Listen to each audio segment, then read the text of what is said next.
Ladies and gentlemen, now please allow me to introduce you our channel's very first Score Above 8 movie. Now please drop everything you are doing and put your hands together for our shining star tonight, Top Gun Maverick. Alright, enough of that Hey, what's up movie people? Welcome to another episode of Rule Review.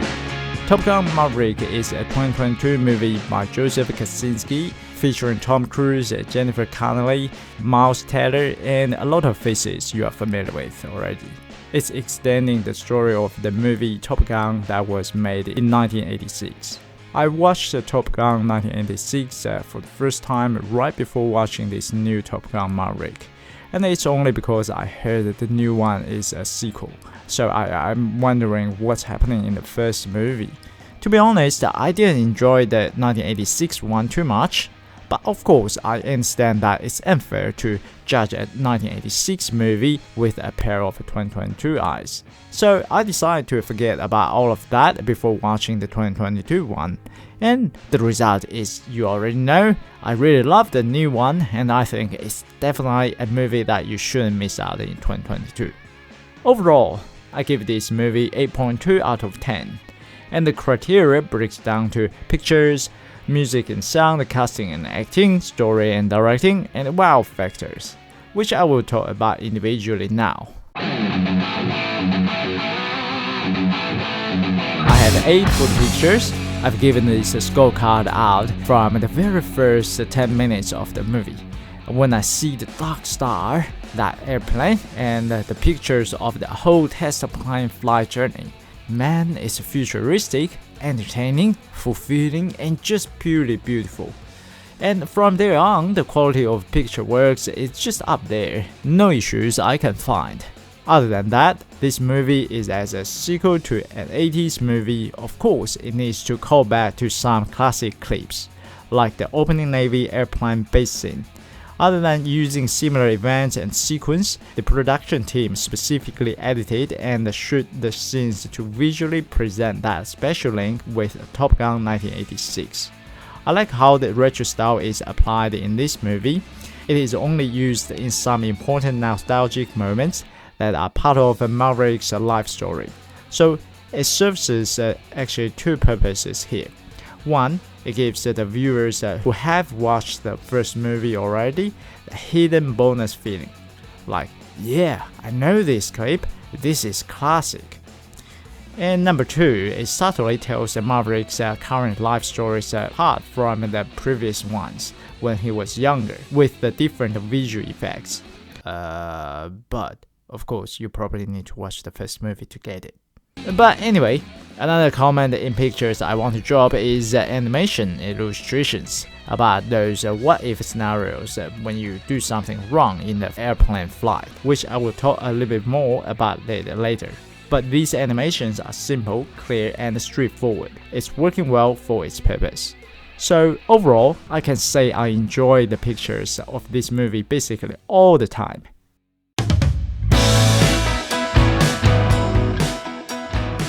And I have 8 for the music and sound, and I have 8 for the casting and acting. The transitions of music among different styles to work with different pictures, build and switch the emotions for different parts of the stories are really smooth. Perfect. I also like the casting list in this movie. There are a range of pilots with different characters and non-combat people who fulfill the gaps on the main storyline. Everyone is doing great in their parts, especially the character Rooster. His makeup really makes him look like a goose from the last movie, so that's a really good job. What's also worth mentioning is that Tom Cruise took some stars in this show to flight training before the shooting of this movie, so that they can be ready and comfortable to act in the real jets in the air for those air combat scenes, which is a very good effort of these actors and actresses.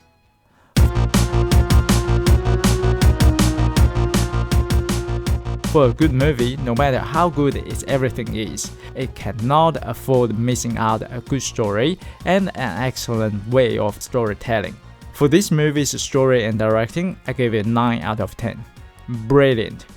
First, I've mentioned there are quite a number of nostalgic moments and clips, but they are not annoying and not disturbing me at all while watching the movie. So, it's being used wisely and working well, I think. Second, this movie's storytelling flow or pace is great. I've been engaged since the beginning with the aircraft test flight. And if you keep watching it, you'll find that this movie has multiple intense story parts. And in between these intense stories, there are always some short breaks with slower paced side stories. The director keeps the control of this pace switching very well so that I feel hooked by the story all the time without any fatigue. And number 3, the animation together with the explanations from the Navy pilots' conversations. It's really working for its purpose. It's making us, this audience who know nothing about flying planes, understand how hard their tasks are in the real operation within such a short time. So when they really pull it off at the end of the movie, I can feel their excitement and joy as well. Number 4, there are more than one conflict set in this movie. There are these convoluted relationship between Rooster and Maverick, the competition between pilots and drones, and those time-pressing and life-threatening military tasks. The setting of multiple conflicts and challenges definitely make the story more interesting. And lastly, other than these, every airfight or practice is just beautiful to watch, very enjoyable. So whatever the director or the production team did in the shooting or the post, they must have done it right. Really good job.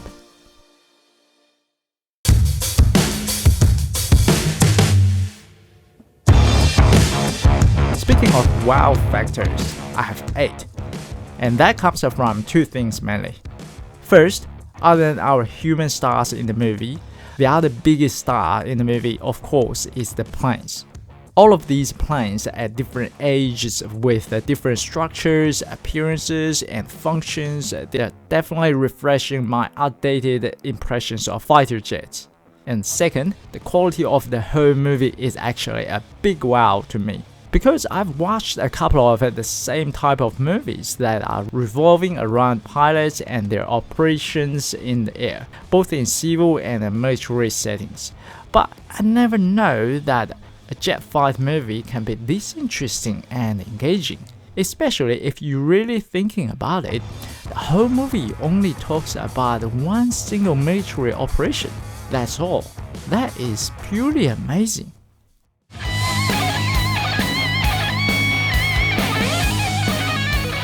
Alright, verdict time. I think I've given away my verdict at the beginning of this video already.